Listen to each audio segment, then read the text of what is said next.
Edward and the Mail. Edward is a very wise engine. He knows all about Sir Topham Hatt's railway.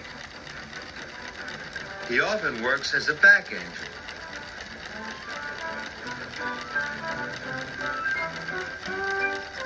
The other engines know they can always ask Edward for help. One morning, Sir Topham Hatt came to Tidmouth Sheds. Percy has broken down. He's at the repair yard, boomed Sir Topham Hatt. I need another engine to take the mail. Edward can do it, chirped Emily. Yes, huffed Henry. Edward knows how to do everything. Good idea, said Sir Topham Hatt. But Edward had never taken the mail before. Sir Topham Hatt told Edward to collect the parcels and deliver them, just like Percy. Edward wanted to ask how Percy would deliver the mail, but he didn't want to look silly. I don't want Sir Topham Hatt to think I can't deliver the mail, puffed Edward. I'll have to work out how to do it by myself. When Edward arrived at the mail depot, the station master was waiting for him. "You have lots of parcels to deliver today," said the station master. "Some for Farmer McColl, some for the children's party at Maithwaite, and some more for the school." Edward didn't know which of the parcels to deliver first.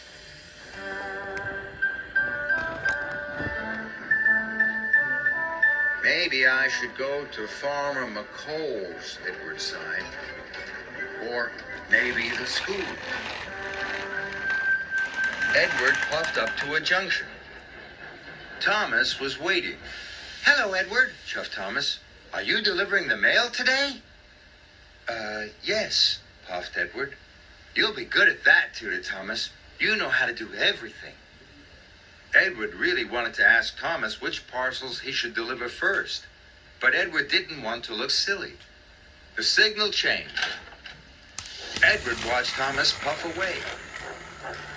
He was worried. "Everyone thinks I know how to do everything," Edward moaned. "I hope I get it right."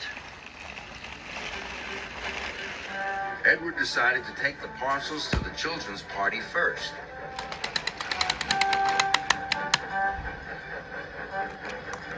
But Edward didn't know that Percy delivered the parcels in a special order.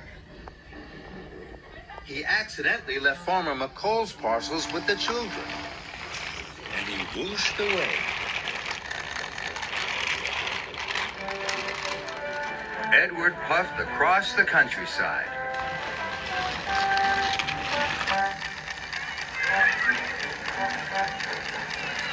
Next, he delivered some parcels to the school.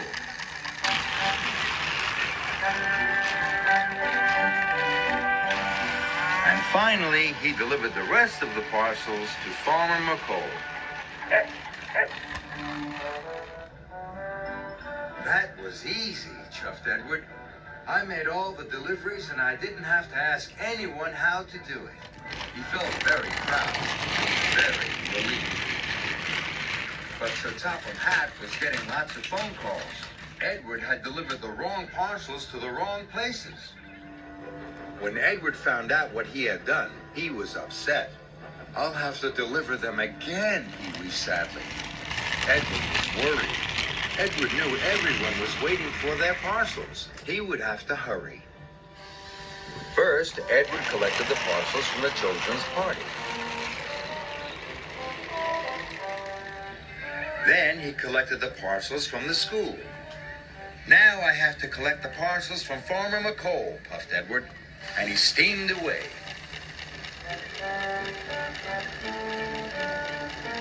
Edward was unhappy. "I must not be late with these deliveries," he chuffed. Edward didn't want to let Sir Topham Hatt down.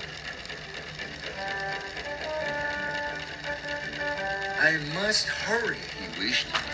Edward raced on. "Mustn't be late, mustn't be late." But then, Edward had to stop at a junction.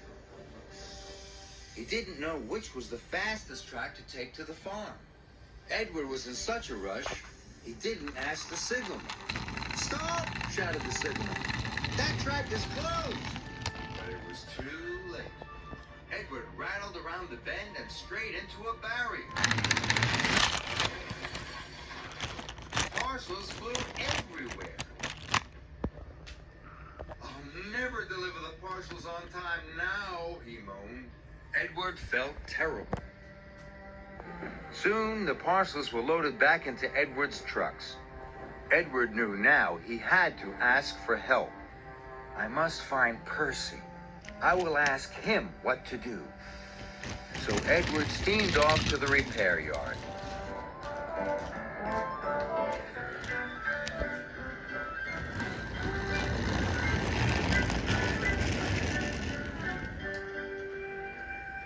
Percy was still being fixed.